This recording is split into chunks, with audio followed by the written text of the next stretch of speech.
سامعین عزیزان ملت، السلام علیکم ورحمۃ اللہ تعالی وبرکاتہ۔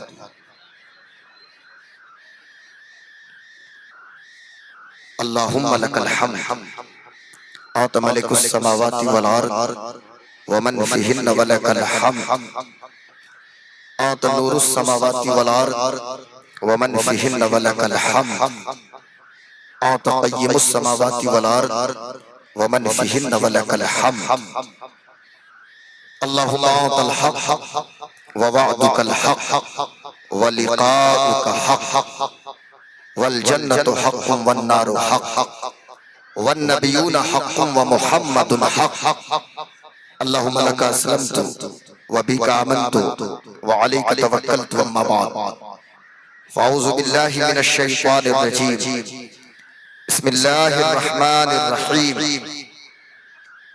الف لام میم ذالک الکتاب لا ریب فیہ صدق اللہ مولانا العظیم وقد صدقت یا مکی یا مدنی یا ہاشمی یا مطلبی یا قرشی یا حجازی ونحن ولا ذالک لمن الشاہدین والشاکرین والحمدللہ رب العالمین۔ حاضرین محترم وعزیزان ملت، آئیے بشارت کرنے سے قبل تھوڑا سا یہ کو کم میں بہتر اور مناسب سمجھتا ہوں کہ اپنے اور ساری کائنات کے مرکز عقیدت سبز گنبد کے مکین مقدس مصطفیٰ جان رحمت شمع بزم ہدایت شہریار ارم تاجدار حرم نوبہار شفاعت شب اسرا کے دولہا خاتم پیغمبران شفیع عاصیان باعث تکوین روزگار سرکار ابد قرار جان عالمین سید المرسلین رحمت للعالمین جان کائنات مختار کائنات عالم ما کان وما یکون حاضر و ناظر پیغمبر آمنہ کے لال حلیمہ کے دلبر حضرت محمد مصطفیٰ احمد مجتبہ صلی اللہ تبارک و تعالی علیہ وسلم کی مقدس بارگاہ میں بآواز بلند درود شریف پڑھیے اللہم صلی درود شریف پڑھیے، ادھر دیکھیے میری طرف دیکھیے، درود شریف پڑھیے اللہم صلی علی سیدنا و شفیعنا و مولانا محمد معدن الجود والکرم والہ الکرام و صحبہ العظام و ابنہ الکریم الغوث الاعظم الافخم الہمام و حزبہ اجمعین۔ حاضرین محترم وعزیزان ملت، سب سے پہلے تو میں آپ حضرات کو مبارکباد پیش کرتا ہوں۔ کیا نام ہے مدرسے کا مفتی صاحب؟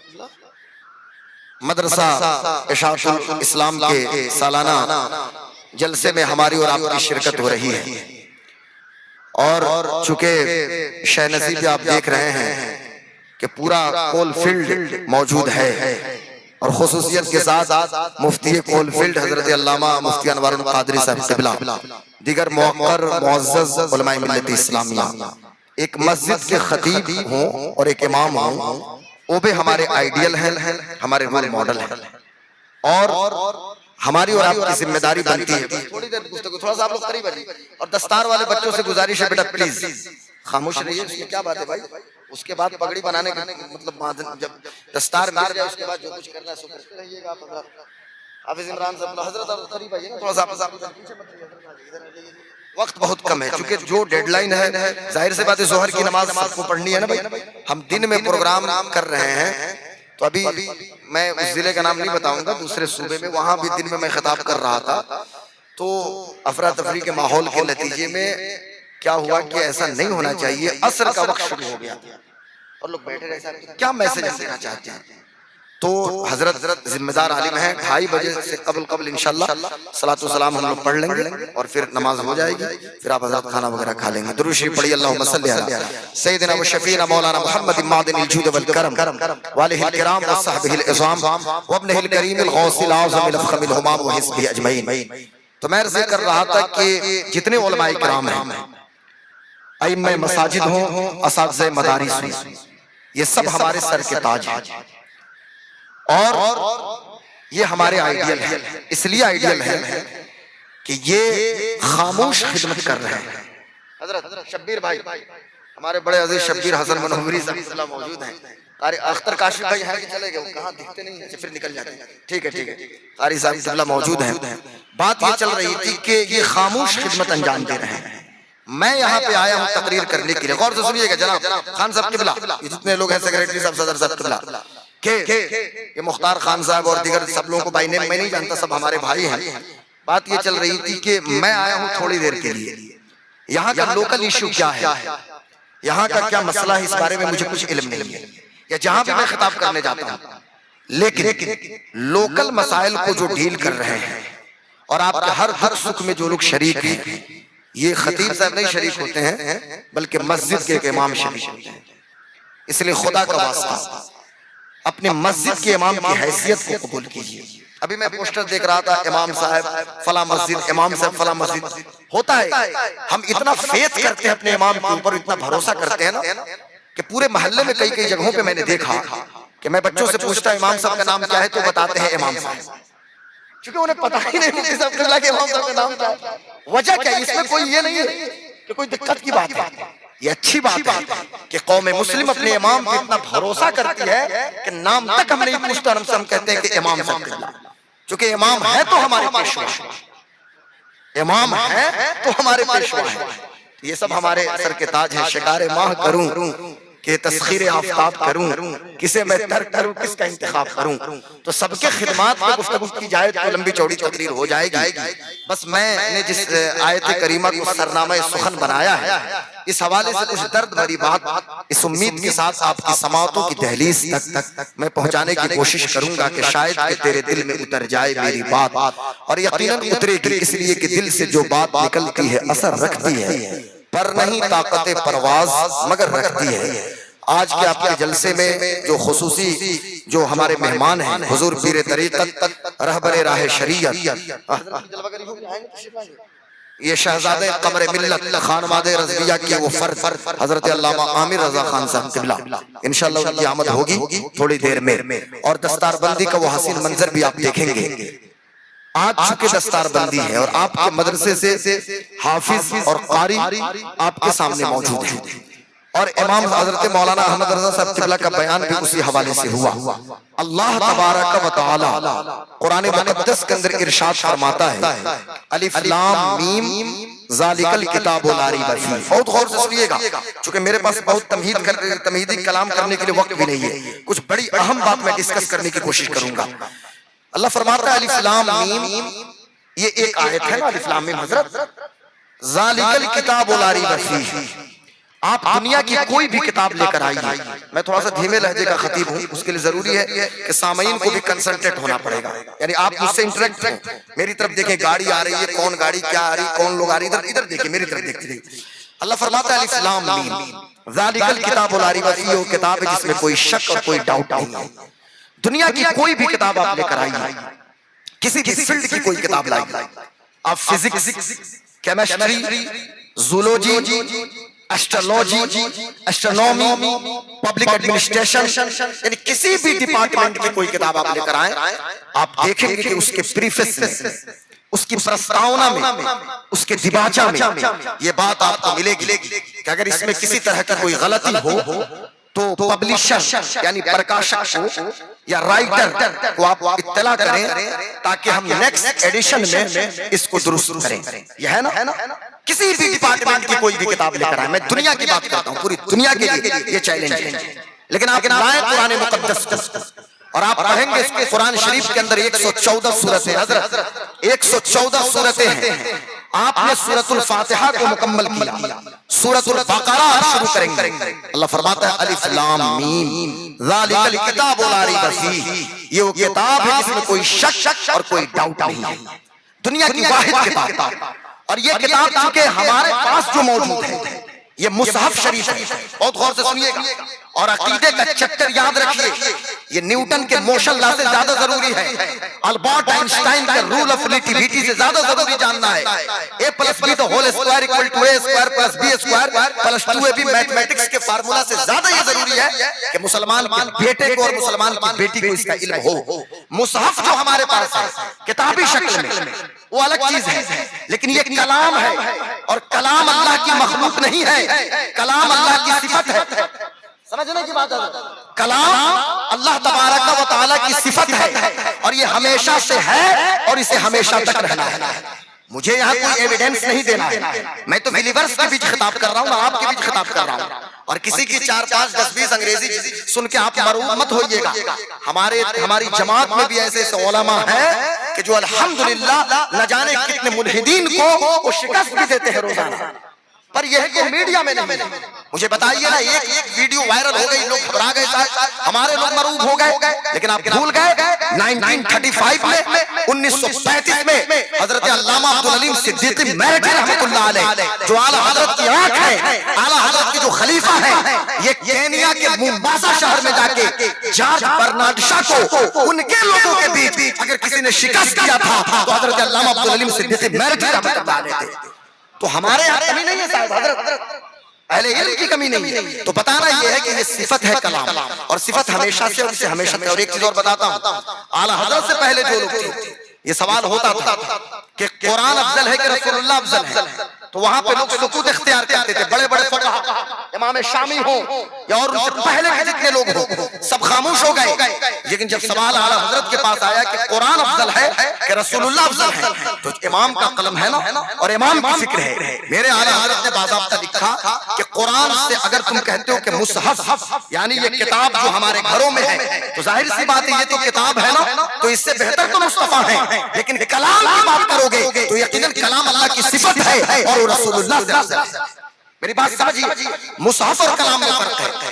اب قرآن نازل ہوا مصطفیٰ جان عالم صلی اللہ علیہ وسلم، اللہ فرماتا ہے اِنَّا نَحْنُ نَزَّلْنَا الذِّكْرَ وَإِنَّا لَهُ لَحَافِظُونَ، ہم نے اس قرآن کو اتارا اور ہم ہی اس کے نگہبان ہیں۔ ہمارے یہ 10 بچے 15 بچے جو حافظ ہوئے ہیں، یہ چھوٹے چھوٹے بچے، ان کا آئی کیو انٹیلیجنس کوشنٹ، دیکھیں 2 چیزیں ہوتی ہیں، ایک آئی کیو ہوتا ہے، ایک ای کیو بھی ہوتا ہے اور ایک ایس کیو بھی ہوتا ہے۔ موجودہ دور میں تینوں چیزوں پہ لوگ گفتگو کر رہے ہیں، باضابطہ اس پہ تھیسس بھی لوگ لکھ رہے ہیں، انٹیلیجنس کوشنٹ اور ایموشنل کوشنٹ اور سوشل کوشنٹ۔ ہمارے بچوں کا الحمدللہ بھائی شبیر بھائی، ہمارے بچوں کا تینوں کوشنٹ مضبوط ہے۔ یہ 11 سال 15 سال 16 سال کے بچے 300 پارہ قرآن اپنے سینے میں محفوظ رکھتے ہیں۔ اس سے بڑا آئی کیو کیا چاہیے؟ آپ اگر دنیا کے سائنٹسٹ کی آئی کیو کی بات کریں گے تو میں ڈنکے کی چوٹ پہ سینہ ٹھوک کے بولتا ہوں کہ دنیا کے تمام فلسفر اور سائنٹسٹ کا آئی کیو ایک طرف اور ایک حافظ قرآن کا آئی کیو ایک طرف رکھ دیا۔ یہ ہمارا حافظ ہوتا ہے، یہ ہمارا حافظ ہوتا ہے حضرت، یہ ہمارے حفاظ، یہ ہمارے فقیہ، ہمارے فقہا، ہمارے مفتی، ہمارے محدثین ہوتے ہیں کہ ان کا آئی کیو انٹیلیجنس کوشنٹ کتنا مضبوط ہوتا ہے۔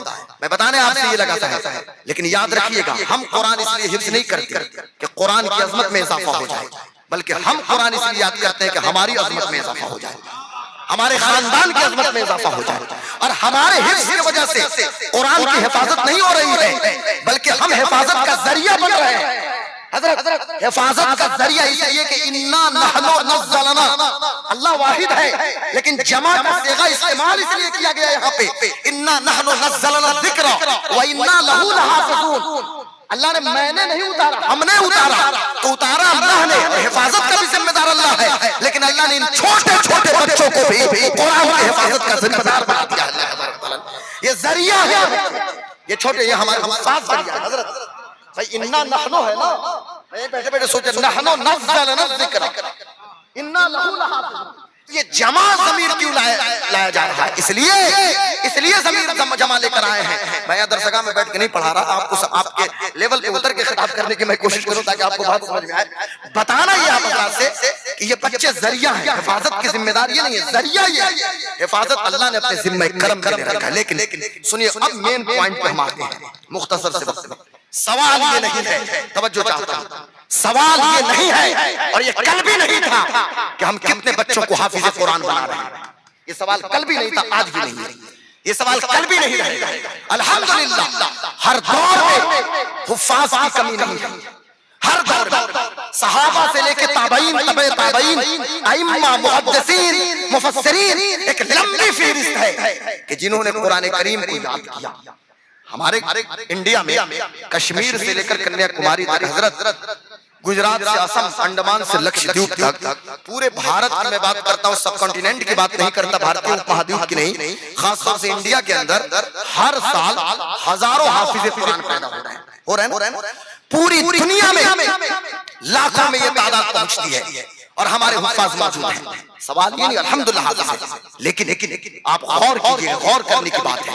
بہت بڑی باتیں کہنے جا رہا ہوں. آخر کیا وجہ ہے کہ دنیا میں 2-3 ملک ہی ایسا ہے کہ جہاں پہ بار بار مسلمانوں کا ایموشنل بلیک میل کرنے کے لیے، جذباتی استحصال کرنے کے لیے اور مسلمانوں کو ٹارچر کرنے کے لیے، کبھی ایمسٹرڈم کے اندر، نیدرلینڈ کے اندر، دہیگ میں، یا پھر بیلجیم کے بروسلز کے اندر، اور پھر ڈنمارک کے اندر مختلف جگہوں پہ برننگ قرآن ڈے اور قرآن کو جلانے کی کوشش لوگ کرتے ہیں نا. اس سے کیا فرق پڑ جا رہا ہے بھائی؟ آپ کرو روزانہ برننگ قرآن ڈے، تم یہی کام کرو، قرآن جلاؤ. تم مصحف کو تو جلا سکتے ہو نا، لیکن کلام جو سینے میں چھپا ہے یہ مصحف نہیں چھپا ہے، یہ کلام ہے جو ہمیشہ سے ہے اور اسے ہمیشہ اسے کیسے بھائی؟ مصحف کو تو جلا سکتے ہو، کلام کو کیسے ختم کرو؟ کلام نہیں ختم کر سکتے. لیکن سوال یہ نہیں ہے کہ ہم کتنے حافظ وہیں پہ ہم آتے ہیں، کتنے حافظ پیدا کر رہے ہیں، کتنے قاری. بات یہ ہونی چاہیے حفاظ ہوں، قرہ بھی ہوں. سوال یہ ہم کریں اپنے آپ سے بھی اور اپنی سوسائٹی کے اندر بھی، اپنی بیٹی بہن سے بھی اور اپنے معاشرے کے اندر بھی، کہ ہم نے کیا یہ سنشچت کیا، کیا یہ لازم کیا کہ ہم خود بھی قرآنی تعلیمات پہ عمل کر رہے ہیں یا نہیں کر رہے ہیں، اور اپنے لوگوں کو بھی قرآنی تعلیمات پہ عمل کرا رہے ہیں یا نہیں کرا رہے ہیں. قرآنی تعلیمات پہ عمل کرنا. مجھے بتائیے، ذرا غور سے سنیے گا، بہت غور سے. ماشاءاللہ آپ انٹلیکچوئل ہیں، آپ دانشور لوگ بیٹھے ہیں، ہمارے ارباب ذوق بیٹھے ہیں اور دھنباد کے تمام دانشور لوگ بیٹھے ہوئے ہیں. مجھے بتائیے ذرا، ایک لڑکی ہے، اتفاق سے اس کی پیدائش مسلمان گھر میں ہوئی ہے، ٹھیک ہے، نام بھی مانے مسلمان کا دے دیا جائے، ایسی بات ہے. مسلمان گھر میں کوئی پیدا ہوگی تو مسلمان نام تو دیا جائے گا. بیٹی پیدا ہوگی، بیٹی جوان ہوئی، اس نے بالی ووڈ کا رخ کیا. پوری زندگی بالی ووڈ میں وہ ناچتی رہی، ایکٹنگ کرتی رہی، ایکٹریس ہے، بہت مشہور ایکٹریس ہے. اب وہ مر گئی تو جب اس کی موت ہوئی تو ہم اس کے کان میں جا کے پڑھیں گے وَقَرْنَ فِي بُيُوتِكُنَّ وَلَا تَبَرَّجْنَ تَبَرُّجَ الْجَاهِلِيَّةِ الْأُولَىٰ. کان میں پڑھیں گے. میں کہنے کیا لگا، سمجھنے کی بات. علماء آپ کی بھی توجہ چاہتا ہوں. ہمارے وَقَرْنَ فِي بُيُوتِكُنَّ وَلَا تَبَرَّجْنَ تَبَرُّجَ الْجَاهِلِيَّةِ الْأُولَىٰ. یہ جو پیغام ہے قرآن کا، یہ موت کے بعد کسی کے کان میں سنانے والا یہ پیغام نہیں ہے کہ اپنے گھروں کو لازم پکڑو اور مکمل پردہ اختیار کرو، زمانے جاہلیت کی طرف بے پردہ نہ گھومو. تو پوری زندگی وہ بے پردہ رہی. تو ہم نے سمجھ لیا کہ صرف موت کے وقت تلاوت کر لیں، موت کے وقت پڑھ لیں. یاد رکھیے گا، قرآن شریف موت کے وقت پڑھیں گے تو اس سے بھی فائدہ ہے، نظام میں آسانی ہو جائے گی موت کے وقت پڑھنے سے. لیکن قرآن صرف موت کے وقت تلاوت کی جانے والی کتاب کا نام نہیں ہے، دنیا کو زندگی دینے والی کتاب کا نام قرآن ہے. زندگی دینے والے کتاب کا نام قرآن ہے. اور افسوس کے ساتھ مجھے کہنا پڑتا ہے، ہم نے قرآن کا کیا حق ادا کیا صاحب، اور ہم کر بھی کیا سکتے ہیں. نازل ہوا عرب میں قرآن، تلاوت کا حق ادا کیا ہے مصر کے لوگوں نے، ایجپٹ کے لوگوں نے، انڈین سب کانٹیننٹ، بھارتی اپ مہادیپ کے لوگوں نے. پورے بھارتی اپ مہادیپ کی بات کر رہا ہوں میں، پورے بھارتی اپ مہادیپ میں سارے کنٹریز آ جاتے ہیں، سب کی بات. ہم نے اتنا ادب کیا قرآن شریف کا کہ ہم نے خلاف لگا کے طاق پہ رکھ دیا، اور ہم اس کو چھونا بھی ادبی سمجھتے ہیں. استغفر اللہ معاذ اللہ رب العالمین. کچھ دنوں پہلے کی بات ہے کہ ہمارے پڑوسی ملک میں علامہ مفتی انوار صاحب قبلہ، میں ملک کا نام نہیں لوں گا، مکتب کے اساتذہ نے آپس میں مشورہ کیا کہ ہم بک کارنر اپنے اسکول میں قائم کریں گے. بک کارنر ہوتا ہے، کارنر بک لائبریری ہوتی ہے کہ کونے میں عمارت کے ریک بنا کے کتابیں رکھ دی جاتی ہیں، لوگ وہاں سے لے کے پڑھتے ہیں. تو لیکن ہم کتاب وہاں سے جمع کریں گے کہ بچوں سے ہم کہیں گے کہ آپ اپنے گھر سے وہ کتاب، بہت درد بھری بات ہے، اپنے گھر سے وہ کتاب لے کر آئیے جس کو آپ کے ابو اور آپ کی امی کبھی نہ پڑھتی ہیں. صبح ہوئی، وہ چھوٹے چھوٹے مکتب میں پڑھنے والے بچے سینے سے لگا کے مصحف کو لے کے آ رہے ہیں. جب اساتذہ نے پوچھا تھا کہ یہ کون سی کتاب ہے، کہنے لگے سر ہمارے ابو تو کبھی رمضان میں پڑھ لیتے ہیں اور امی پہلے تو پڑھتی تھی لیکن امی بھی کنٹینیو اب چیٹنگ پہ لگی رہتی ہیں، کبھی ایمو، کبھی انسٹا، کبھی سنیپ چیٹ، کبھی فلاں، کبھی یہ، کبھی وہ. کنٹینیو میری ماں کی یہ حالت ہے. اور ریلز کے چکر میں، چونکہ ہر گھر میں ریل بنانے کے لوگ ایڈکٹ ہو گئے ہیں، اب تو ریل سے آگے بڑھ کے فیملی بلاگر لوگ بن گئے ہیں. ارے فیملی بلاگر مت کہو، تم دیوس ہو. فیملی بلاگر کیا کہتے ہو؟ فیملی بلاگر کو میں اپنی زبان میں دیوس کہتا ہوں کہ تم اپنی بیٹی کو بھی دکھا رہے ہو، اپنی ماں کو بھی دکھا رہے ہو، اور اپنی بیوی کو بھی لوگوں کے سامنے دکھا رہے ہو، اور کہتے ہیں ہم تو فیملی بلاگر ہیں. ہاں فیملی بلاگر ہو. تو بچوں نے کہنا شروع کیا تو بس یہی پوزیشن ہے، ہم یہ کتاب لے کر آئے. ہم کیا کر رہے ہیں؟ خدا کا واسطہ، خدا کا واسطہ میری قوم کے لوگوں، ڈیلی بیسس پہ روزانہ کی بنیاد پر قرآن کی تلاوت کی عادت ڈالیے. 24 گھنٹہ آپ کے پاس بھی ہے, 24 گھنٹہ میرے پاس بھی ہے, لیکن اس 24 گھنٹہ کو آپ کیسے گزارتے ہیں, ہم کیسے گزارتے ہیں, ہمیں سوچنا پڑے گا. 24 گھنٹے میں ہم نے فیس بک کو کتنا دیا, ہم نے انسٹا کو کتنا دیا, ہم نے ٹویٹر کو کتنا دیا, ہم نے ایمو کو کتنا دیا, ہم نے اسنیپ چیٹ کو کتنا دیا, ہم نے یوٹیوب کو کتنا دیا, اور ہم قرآن کے لیے کتنا وقت نکال رہے ہیں. اگر 15 منٹ بھی نکالتے ہیں نا تو یاد رکھیے گا جس دن آنکھ بند ہوگی تو پتا پڑے گا کہ 23 گھنٹہ 45 منٹ جو سوشل میڈیا کو آپ نے دیا تھا وہ آپ کا نہیں تھا. 15 منٹ جو رب کی کتاب کے لیے آپ نے نکالا تھا وہی 15 منٹ آپ کا تھا.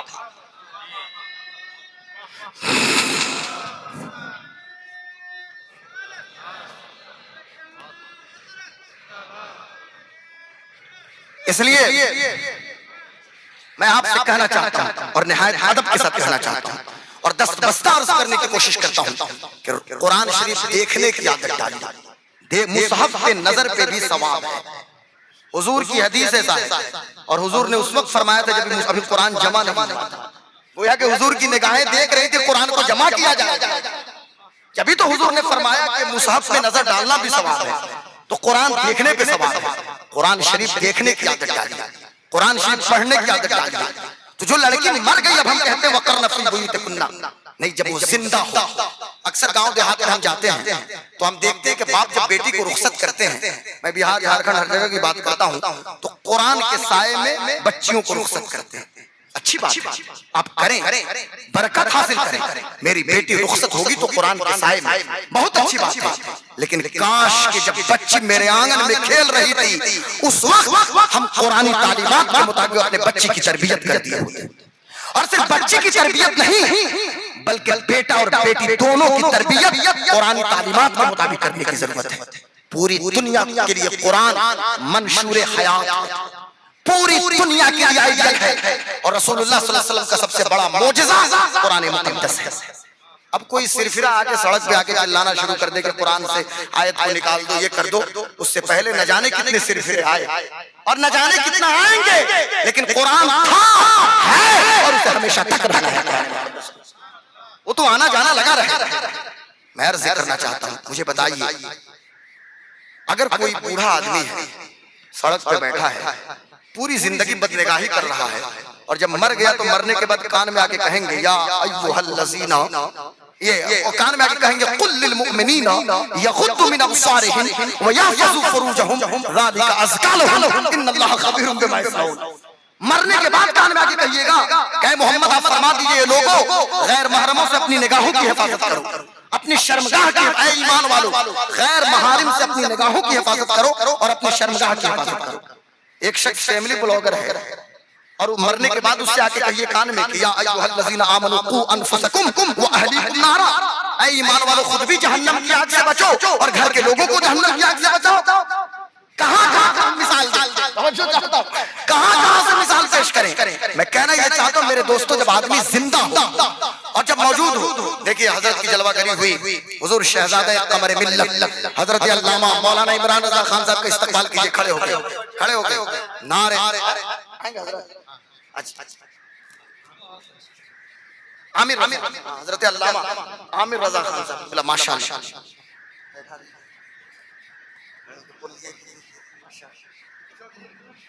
یہ کہاں گئے ہمارے نقیب صاحب. نعرہ تکبیر, نعرہ رسالت, مسلک اعلی حضرت حضور عامر بابو صاحب قبلہ, حضور عامر بابو صاحب قبلہ. نعرہ تکبیر, نعرہ رسالت.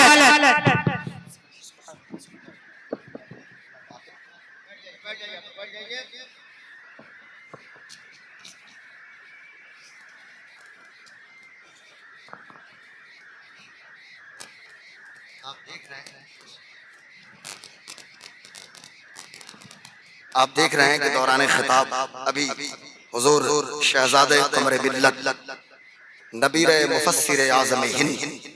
اب میں آپ کو بتا دوں کہ حضرت جو موجود ہیں میری دائیں جانب, یہ شہزادہ اعلیٰ حضرت ہے, خانوادہ اعلیٰ حضرت کے فرد ہیں, اور ہمارے لیے یہی کافی ہے کہ اعلیٰ حضرت کا شہزادہ آیا ہے.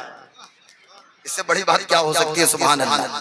ان کے والد گرامی حضور پیر طریقت حضرت علامہ ڈاکٹر قمر رضا خان رحمۃ اللہ علیہ، ان کے والد گرامی حضور مفسر اعظم ہند حضرت علامہ ابراہیم رضا خان جیلانی میاں، ان کے والد گرامی حجت الاسلام شہزادہ اعلی حضرت حضرت علامہ حامد رضا خان نور اللہ مرقدہ، اور ان کے والد گرامی اعلی حضرت سیدی سرکار امام محمد رضا خان فاضل بریلوی.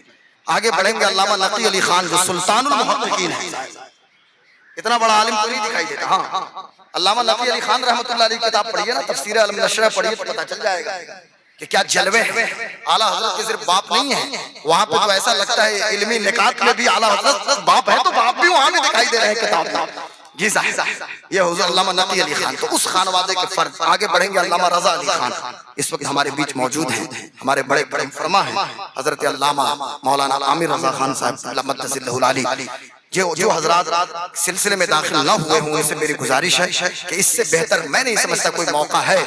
میری بیٹیاں، میری مائیں، میری بہنیں اور آپ حضرات بھی حضرت کے ہاتھوں میں ہاتھ دے کے سلسلے رضویہ، برکاتیہ، نوریہ، قادریہ میں داخل ہو جائے. بھائی غوث پاک کے مرید ہو جائے، بات ختم ہو جائے. غوث اعظم کے مرید ہیں. درود شریف پڑھیے. اللہم صلی علی سیدنا و شفیعنا مولانا محمد معدن الجود والکرم والہ الکرام وصحبہ العظام وابنہ الکریم الغوث الاعظم الافخم الہمام وحزب اجمعین. تو میں بات یہ کر رہا تھا کہ ایک دو باتیں اسی حوالے سے سن لیجئے کہ اب کوئی بچی انتقال کر گئی ہے، ہم جا کے اس کے کان میں پڑھیں. نہیں میرے دوستو، جو بچی میرے آنگن میں موجود ہے، شعور و ادراک کی منزلوں کو طے کر رہی ہے، جو بیٹا میرے گھر میں موجود ہے، ہماری اور آپ کی ذمہ داری یہ ہے کہ اسلامی خطوط پہ اپنے بچوں کی تربیت کرنے کی کوشش کرے. اور قرآن میں جو منہج ہمیں ملا ہے تربیت کا، کہیں کوئی ماں اپنے بچے کی تربیت نہیں کر رہی ہے بلکہ باپ ہی بیٹے کی تربیت کر رہا ہے. حضرت ابراہیم علیہ السلام ہیں جو حضرت اسماعیل کی تربیت فرما رہے ہیں، حضرت اسحاق کی تربیت کر رہے ہیں. یہ حضرت اسحاق ہیں جو حضرت یعقوب علیہ السلام کی تربیت فرما رہے ہیں. یہ حضرت یعقوب علیہ السلام ہیں جو اپنے بچوں کی تربیت کر رہے ہیں اور حضرت یوسف علیہ السلام کی تربیت کر رہے ہیں. یہ حضرت زکریا ہے جو حضرت یحییٰ کی تربیت کر رہے ہیں. یہ حضرت داؤد ہے جو حضرت سلیمان علیہ السلام کی تربیت کر رہے ہیں. قرآن شریف میں جو تربیت کا اصول بتایا گیا ہے، باپ ہی اپنے بیٹے کی تربیت کر رہا ہے. باپ انتقال کر جائے وہ الگ مسئلہ ہے، لیکن باپ جب تک زندہ ہے، ایک بیٹا گھر میں موجود ہے، اپنے بابا کو فالو کرتا ہے، باپ کے اٹھنے بیٹھنے کے انداز کو دیکھتا ہے، باپ کے چلنے پھرنے کے انداز کو دیکھتا ہے، باپ کی گفتگو کرنے کے طریقے کو دیکھتا ہے. ہمارے باپ فون پہ کتنی دیر گفتگو کر رہے ہیں. آج تو ماحول اتنا خراب ہم نے کر دیا کہ اگر ہم نے کسی سے پیسہ لے لیا اور قرض میں چلے گئے اور کوئی مانگنے والا آ جائے اور ہم گھر ہی میں رہیں گے تو اپنے بیٹے کو کہیں گے بابو جا کے کہہ دیجئے کہ ابو گھر پہ نہیں ہے. اب بچہ بھی 21ویں صدی کا ہو تو جا کے کہہ دے کہ ابو کہہ رہے ہیں کہ ابو گھر پہ نہیں ہے. یعنی بیٹا دیکھے گا کہ باپ مجھے سے جھوٹ بول رہا ہے اور پھر ابو کہہ رہے ہیں کہ ابو گھر پہ نہیں ہے، تو پھر کیا بچے کی تربیت کر رہے ہیں؟ خاص تربیت کر رہے ہیں. تربیت کا اصول جو اسلام نے دیا ہے اسی طریقے پہ قرآنی تعلیمات کے مطابق اپنے بچوں کو سنبھالنے کی کوشش کیجئے. اب میں نے وہ جو بات میں نے کی تھی کہ ایک بوڑھا شخص چوک چوراہے پہ بیٹھا ہوا ہے یا کوئی بھی مرد جو بدنگاہی کر رہا ہے، جب وہ مر جائے تو مرنے کے بعد جو ہم جا کے کہتے ہیں قل للمؤمنین یغضوا من ابصارہم، نہیں میرے دوستو، اس تعلیم کو زندگی میں عام کرنے کی ضرورت ہے اور ہر مرد کی ذمہ داری ہے کہ غیر محرم سے اپنی نگاہوں کی حفاظت کرے. غیر محرم خاتون کی ذمہ داری ہے کہ غیر محرم مرد سے اپنی نگاہوں کی حفاظت کرے. اور نگاہوں کی حفاظت کرنی ہے، شرمگاہ کی حفاظت کرنی ہے. اور جو پردہ کا کانسیپٹ اسلام کے اندر ہے وہ مکمل پردے کا کانسیپٹ ہے. جہاں اسلام عورتوں کو پردے کی تعلیم دے رہا ہے، جہاں بانی اسلام پیغمبر اسلام عورتوں کو پردے کی تعلیم کے حوالے سے عورتوں کو بتا رہے ہیں، تو وہاں مردوں کو بھی حکم دیا گیا ہے. مردوں کو یہ نہیں ہے کہ مرد بھی ٹکر ٹکر دیکھتے رہے لوگوں کو. مردوں کے لیے نہیں کہا گیا کہ وہ بندگاہی کرتے رہے. مردوں کی ذمہ داری ہے کہ اپنی نگاہوں کو پاکیزہ بنائیں، اپنے خیال کو پاکیزہ بنائیں، اپنی فکر کو پاکیزہ بنائیں، اپنی نیت کو پاکیزہ رکھیں. اور میرے غوث اعظم، میں تو ڈنکے کی چوٹ پہ سینہ ٹھوک کے کہتا ہوں، میرے غوث اعظم، اس لیے کہ میرے غوث اعظم کہ میرے اعلیٰ حضرت نے کہا ہے، میرے امام نے کہا کیا دبے جس پہ حمایت کا ہو پنجہ تیرا، شیر کو خطرے میں لاتا نہیں کتا تیرا. اور تجھ سے در سے سک اور سک سے ہے نسبت مجھ کو، میری گردن میں بھی یہ دور کا ڈورا تیرا. اس نشانی کے جو سگ ہیں نہیں مارے جاتے، حشر تک میرے گلے میں رہے پٹا تیرا. اور میری قسمت کی قسم کھائیں سگانے بغداد، ہند میں بھی ہوں تو دیتا رہوں پہرا تیرا. میرے غوث پاک فرماتے ہیں کہ تم جو لوگوں کے بیچ پبلک میں اللہ اللہ اللہ کرتے ہو، ظاہر سی بات ہے یہ میری پبلک لائف ہے، یہ گلیمر، یہ خوبصورتی، یہ چمک چمک آپ دیکھ رہے ہیں. غوث اعظم فرماتے ہیں جو پبلکلی اللہ اللہ کرتے ہو نا بند کمرے میں جاؤ اس وقت دیکھو کہ تم اللہ کے کتنے قریب ہو. یاد رکھیے گا مجھے کسی نے حق نہیں دیا ہے کہ میں آپ کی پرائیویسی کو چیک کروں. مجھے کسی نے حق نہیں دیا ہے کہ میں آپ کی گیلری کا پاسورڈ مانگتا پھروں. مجھے کسی نے حق نہیں دیا ہے کہ اسمارٹ فون آپ کا واچ کروں کھنگالوں یا آپ کی پرائیویسی کے دروازے کو نوک کرنے کی کوشش کروں. لیکن یاد رکھیے گا کوئی تو ہے جو آپ کی شہرت سے بھی زیادہ قریب ہے. اليوم نختم على افواههم وتكلمنا ايديهم وتشهد ارجلهم بما كانوا يكسبون. کل قیامت کے دن جب اس منہ پہ مہر لگ جائے گی. بول جس سے بولتا تھا دھنباد کے جھریا میں بولتا تھا نا لیکن بول اب کیا بولے گا. شمشیر نگر میں بولتا تھا واسط پور میں بولتا تھا لیکن اب اس زبان پہ مہر لگ گئی ہے. ہاتھوں کی انگلیاں بولیں گی پیر بولے گا جو بولنے کی چیزیں نہیں ہیں وہ بولیں گی. اس لیے خدا کا واسطہ اپنی تنہائیوں کو پاکیزہ بنائیے. تنہائیوں میں قرآن کو لے کر آئیے نا بھائی. تنہائیوں میں قرآن لے کر آئیے. شب تیجور کے سناٹے میں رات کی تاریکی میں جب دنیا شہنازے لالا رخ کے کاشانے کی طرف رخ کرے بحیثیت مسلمان رات کی تاریکی میں ہماری اور آپ کی ذمہ داری ہے کہ بحیثیت مسلمان مصلی بچھا کے اپنے مولا کو منانے کی کوشش کریں اپنے رب کو منانے کی کوشش کریں. اب وہ بات ہو گئی. سبحان اللہ بے شک. آخری بات مفتی انوار صاحب مفتی کولفیلڈ ہم نے جو بچی سے کہا وقرن فی بیوتکن ولا تبرجن تبرج الجاہلیۃ. میں ایک بات کہنا چاہوں گا بہت درد والی بات ہے. میری قوم کی بیٹیوں میری ماں میری بہنوں میری قوم کی شہزادی اور آپ حضرات بھی سنیں ہر شخص بیٹی کا باپ تو ہوگا ہی نا. بیٹی کے باپ ہے اور بیٹی کا درد جاننا ہے نا تو بیٹی کا باپ ہی بتائے گا. صرف بیٹی بچاؤ بیٹی پڑھاؤ نعرہ لگانے سے کام نہیں چلتا. ہم بیٹی بچاؤ بیٹی پڑھاؤ کیا کس سے بچانے کی بات کی جا رہی ہے. آج جو پوری تاریخ آپ اٹھا کے دیکھیں انڈیا کی بیٹی بچاؤ بیٹی پڑھاؤ نعرے سے کام نہیں چلتا. بیٹی کا درد جاننا ہے تو بیٹی کا باپ ہونا پڑتا ہے. بیٹی کا باپ ہوں گے تو بیٹی کا درد آپ محسوس کریں گے. میں کہنا یہ چاہتا ہوں میرے دوستوں میرے بزرگوں میرے بھائیوں یہ ہماری بیٹیاں ہماری بچیاں یہ بھولی بھالی بچیاں ہیں. بچپن سے ان کی گھٹی میں سیدہ زینب امام حسین کی بہن فاطمہ الزہرا کی بیٹی مولا علی کی شہزادی سیدہ زینب الکبریٰ ان کی تاریخ پڑھ کے ان بچیوں کو بتا دیجئے کہ کس قدر پردے کا خیال کیا سیدہ زینب نے کربلا سے لے کے دمشق تک اور دمشق سے مدینہ اور پھر اللہ اکبر کیا پوچھنا. اور سیدہ فاطمہ الزہرا کی سیرت اپنی بچیوں کو بتائیے. اور میں بیٹیوں سے ایک بات کہوں گا کہ ہو سکتا ہے سوشل میڈیا کا دور چل رہا ہے اسنیپ چیٹ کا زمانہ ہے گلیمر کے نام پہ حسن کے نام پہ توجہ چاہتا حضرت ہو سکتا ہے کہ گلیمر کے نام پہ حسن کے نام پہ خوبصورتی کے نام پہ ہماری بھولی بھالی بچیوں کو گمراہ کرنے کی کوشش کی جائے.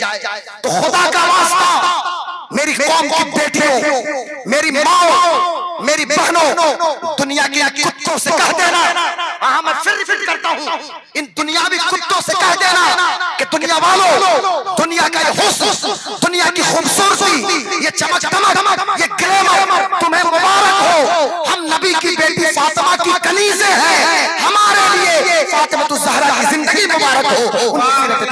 نعرے تکبیر نعرے رسالت جشن دستار بندی نعرے تکبیر نعرے رسالت. بے شک. اور بس اسی ضمن میں ایک بات سن لیجیے جب قرآنی تعلیمات کی بات آئے گی تو زندگی کے ہر موڑ پہ قرآنی تعلیم پہ عمل کیجیے. سود کو حرام قرار دیا قرآن نے. کیوں خبر ملتی ہے کہ مسلمان بھی اس میں ملوث ہے؟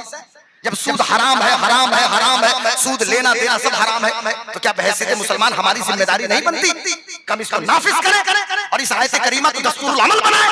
یہ ہماری اور آپ کی ذمہ داری بنتی ہے. ہم تو حافظ روزانہ دے رہے ہیں. جھوٹ سے منع کیا گیا غیبت سے بہتان سے تو کیا ہماری ذمہ داری نہیں بنتی کہ ان چیزوں سے چغلی غیبت جھوٹ بہتان. تو جب قرآنی تعلیمات قرآن شریف میں نیئر اباؤٹ 700 ٹائم 700 مرتبہ 700 جگہوں پہ نماز کا ذکر ہے. اب ہم فیصلہ کریں کہ ہم اپنی زندگی میں کتنا عمل کر رہے ہیں. شراب کی حرمت کا اعلان سسٹینیبل ہوا یعنی بتدریج سسٹینیبل مینس تدریجاً اعلان ہوا شراب کی حرمت کا. لیکن جب شراب حرام ہے تو حرام بات ختم ہو جاتی ہے. اب کسی قوم کسی صوبے کے وزیر اعلیٰ کو آ کے کہنے کی ضرورت پڑے صاحب میں جھارکھنڈ کی بات نہیں کرتا میں اپنے بہار کی بات کروں باضابطہ وزیر اعلیٰ اعلان کر رہے ہیں اور یہاں تو لوگ ٹلی بنے پھر رہے ہیں. تو میں کہنا ہی چاہتا ہوں میرے دوستوں، میرے بزرگوں، میرے بھائیوں، اسے آپ انیتھا نہ لیں گے یا کوئی مجھ پہ سیڈیشن لگانے کی بات نہ کرے. میں جو کہنا یہ لگا ہوں کہ میں پوری دنیا کو ایڈریس کر رہا ہوں کہ شراب کہ جہاں شرعی طور سے حرام قرار دیا گیا، اگر صحت کے اعتبار سے بھی دیکھیں گے تو نشہ کی جتنی چیزیں ہیں اس سے یقیناً آپ کو نقصان ہے. اور صرف شراب ہی کی بات نہیں ہے، چرس، افیم، گانجا، ڈرگس، بھانگ اور نہ جانے کیا کچھ ہے. ہمارے بچے اس کے عادی ہوتے جا رہے ہیں. خدا کا واسطہ اپنی نسلوں کی حفاظت کر لیجئے. یہ وقت بڑا بھیانک وقت ہے. بڑا آسان ہے چندہ کر کے مسجد پہ 100 فٹ مینار بنا لینا، یہ بھی آسان ہے. ماربل لگا لینا مسجد میں. لیکن اگر ہماری نسلیں آوارہ ہو گئیں اور نشہ کی عادی یہ نسلیں ہو گئیں تو پھر کون سی پیشانی ہوگی جو مسجد میں جھکے گی؟ مجھے بتا دیجیے. یہ بھی آسان ہے صاحب کہ ہم مدرسہ کی تعمیر کر لیں، لیکن اگر نسلیں آوارہ ہو جائیں تو کون لوگ ہوں گے جو مدرسہ میں پڑھیں گے؟ اس لیے اپنی نسلوں کی حفاظت کیجیے اور قرآنی تعلیمات کے مطابق زندگی گزارنے کی کوشش کیجیے. میں اپنے اس مختصر سی نہیں بلکہ پھر بھی 40-45 منٹ کی گفتگو اپنے پیر و مرشد حضور تاج الشریعہ کے 4 مصروں کے ساتھ اس تقریر کا آخری پیغام یہ دیتا ہوں کہ زندگی یہ نہیں ہے کسی کے لیے. یہ میرے شیخ کا کلام ہے اور میں برکت کے لیے پڑھتا ہوں. زندگی یہ نہیں ہے کسی کے لیے، بس بات اسی پہ تو ختم ہو جاتی ہے نا. زندگی ہے نبی کی، نبی کے لیے. اور قرآن نے صرف ایک بات اور بتا دیتا ہوں چونکہ برادران وطن بھی ہماری مجلس میں ہے. قرآن نے صرف مسلمانوں کی رہنمائی نہیں کی ہے بلکہ دنیا کی انسانیت کی رہنمائی کی ہے. یہ رہنمائی ہے پوری دنیا کے انسانوں کے لیے. رہنما کے بات ہے تو بتایا گیا کہ زندگی یہ نہیں ہے کسی، فرماتے ہیں کہ زندگی یہ نہیں ہے کسی کے لیے، زندگی ہے نبی کی، نبی کے لیے. نہ سمجھ مرتے ہیں زندگی کے لیے، جینا مرنا ہے سب کچھ. بولیے منہ سے بولیے، جینا مرنا ہے سب کچھ.